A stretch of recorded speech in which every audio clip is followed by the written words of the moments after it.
La chronique cinéma vous est présentée par le magazine Studio Ciné Live. Bonjour à toutes, bonjour à tous, bienvenue dans cette chronique cinéma qui, je l'espère, vous donne envie de sortir et d'aller au cinéma malgré ce temps radieux. Bonjour Manon. Bonjour Stéphane. Alors, cette semaine, très peu de sorties. On parlera effectivement de 3 films notamment.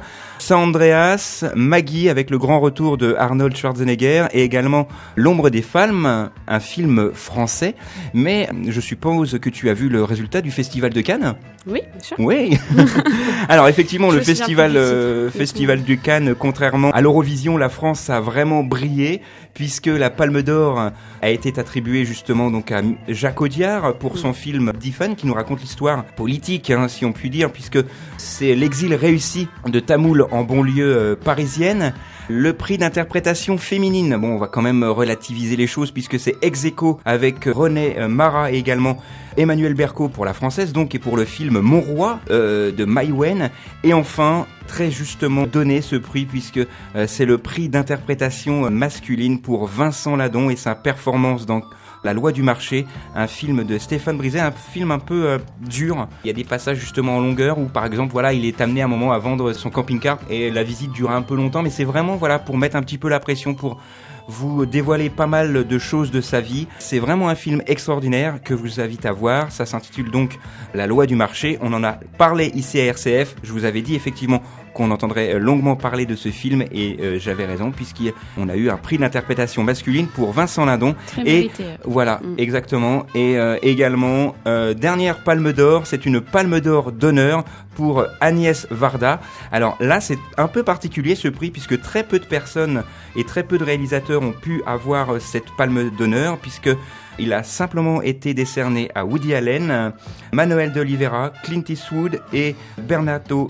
Bertolucci et maintenant Agnès Varda. C'est vraiment très mérité aussi pour l'ensemble de sa carrière et je pense qu'elle nous fera encore d'autres films. Mais on n'en est pas là. C'était pour moi voilà les 4 grands points du Festival de Cannes. Mais on commence avec les sorties de cette semaine pour la semaine donc du 27 mai avec San Andreas pour toi Manon. Oui, effectivement, donc je vais commencer par ce blockbuster. Donc vous connaissez très certainement la tristement célèbre faille de San Andreas, donc un défaut géologique qui menace un jour de s'ouvrir et de provoquer un séisme d'une telle magnitude qu'il pourrait détruire une ville entière, même peut-être plus. Donc dans le film, le pire se produit. On a un séisme de magnitude 9 en Californie. Du coup, un pilote d'hélicoptère de secours en montagne, et sa femme, dont il est séparé depuis plusieurs années, quittent Los Angeles pour San Francisco pour sauver leur fille unique, et ce dans l'espoir de laisser le pire derrière eux. Mais ils vont vite comprendre que la réalité est encore plus effroyable. Donc on n'avait pas vu de film catastrophe digne de ce nom depuis plusieurs années. Alors est-ce qu'aujourd'hui on aura un retour en force avec ce blockbuster mené par le très costaud Dwayne Johnson ? Et est-ce que ce blockbuster sera digne de la lignée du jour d'après ? Ça, on le verra dès mercredi, dès sa sortie. Une dernière chose, ce que je peux dire, c'est que Dwayne Johnson continue son ascension. C'est vrai qu'on est loin de ses débuts qui étaient quand même loin d'être très glorieux. On souhaite juste à Dwayne Johnson qui continue son ascension et qui est loin de ses débuts un petit peu catastrophiques, j'ai envie de vous dire. Voilà, c'est vrai. Donc, je pense que ce film va remonter un petit peu sa carrière. Et pour rebondir sur ce que tu disais il y a quelques instants, un grave séisme, justement, par rapport à cette faille dont tu parlais, a déjà eu lieu, justement, à San Francisco. C'était en 1906, avec une magnitude de 8,2. Et là, dans le film, tu le disais, effectivement, c'est une magnitude de 9. Donc, ça peut arriver. C'est un film catastrophe, certes, mais il faut quand même, on est un petit peu loin de là, donc on est un petit peu tranquille si tu veux, mais il faut quand même se méfier un petit peu de Loki d'Or, si on peut dire, parce que ça peut quand même arriver, et c'est déjà arrivé, comme je te le disais, en 1906, et également, deuxième... C'est pour ça que c'était un petit peu épineux pour la promotion du film, avec le séisme qui a eu lieu. Voilà, oui, exactement. Et puis, le dernier film catastrophe qui avait pris d'assaut le box-office mondial, c'était 2012, réalisé par Roland Emmerich.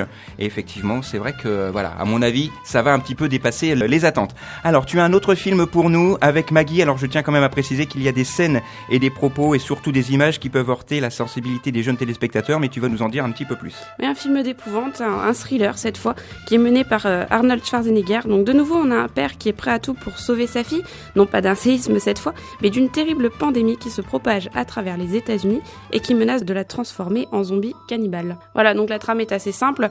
Après, ce n'est pas un film... Alors, moi, je fais un petit peu le parallèle avec ce film, avec Walking Dead, puisqu'effectivement, déjà, Maggie est aussi un personnage de Walking Dead. Il y a aussi, en premier lieu, le gouverneur, qui a aussi, dans Walking Dead, une fille qui est atteinte, justement, par ce virus, si tu veux, et il est obligé de protéger sa fille. Donc, jusqu'où peut-on aller pour protéger sa fille. Vous le saurez en allant voir ce film. Donc effectivement, les zombies, etc., c'est vraiment un prétexte, mais c'est vraiment un film jusqu'où peut aller son père pour sauver sa fille. Pour moi, c'est vraiment un très très beau film. Pour moi, c'est du déjà vu, donc après... Voilà, encore une fois, deux avis différents. Donc pour vous faire votre propre avis, allez en salle pour aller voir ce film Maggie qui sort bien évidemment cette semaine. Et pour moi, un film français, le seul film cette semaine. Alors c'est un film que j'affectionne particulièrement parce que déjà, il a été tourné en noir et blanc. Et pour moi, ça apporte vraiment beaucoup de choses à ce film. Il s'intitule L'ombre des femmes, avec le Clotilde Courreau notamment. Alors là, encore une fois, c'est du déjà vu, c'est l'histoire de Pierre, de Manon. Ils sont pas forcément aisés. Ils font des documentaires avec rien. Ils vivent en faisant des petits boulots. Et Pierre, justement, rencontre une jeune stagiaire, Elisabeth, et il devient sa maîtresse. Bon... Voilà, c'est un film encore sur les relations amoureuses entre plusieurs personnes, c'est du déjà vu, mais là encore une fois, vraiment bien interprété. C'est réalisé par Philippe Garrel. Philippe Garrel a plutôt l'occasion de faire des films plutôt sur l'improvisation, mais sur celui-là, il y a une grande place qui a été réservée à l'écriture. Et autre particularité de ce film, il a été tourné vraiment de façon très brève, puisque il a été bouclé en seulement 21 jours. Et par rapport aux contraintes de tournage, parce que comme c'est effectivement là, non pas de l'improvisation, mais vraiment du texte écrit, il y avait un petit peu de problème pour que tous les comédiens soient là au même moment, en même temps, etc. Donc c'est vraiment un film que je vous conseille. Ça s'intitule L'ombre des femmes de monsieur Philippe Garrel. Petite chose à ajouter. La Luo est interprétée par Jean-Louis Aubert. Merci beaucoup Manon. Alors, nous avons parlé de cette semaine, donc pour revenir dans l'ordre bien sûr du festival de Cannes avec les différentes palmes attribuées. San Andreas, le film effectivement catastrophe de cet été. Également Maggie qui donne le grand retour de Arnold Schwarzenegger avant son retour dans Terminator qui sortira cet été. Et en ce qui me concerne, L'ombre des femmes, film français en noir et blanc de monsieur Philippe Garrel. Voilà, c'est tout pour cette semaine. Nous, on se retrouve la semaine prochaine, Manon. Certainement. Voilà, ça sera la surprise. D'ici là, sortez, allez au ciné et n'oubliez pas, tant que vous êtes au ciné, au moins, vous n'êtes pas devant la télé. La chronique cinéma vous a été présentée par le magazine Studio Ciné Live. Studio Ciné Live, c'est chaque mois toute l'actualité du cinéma.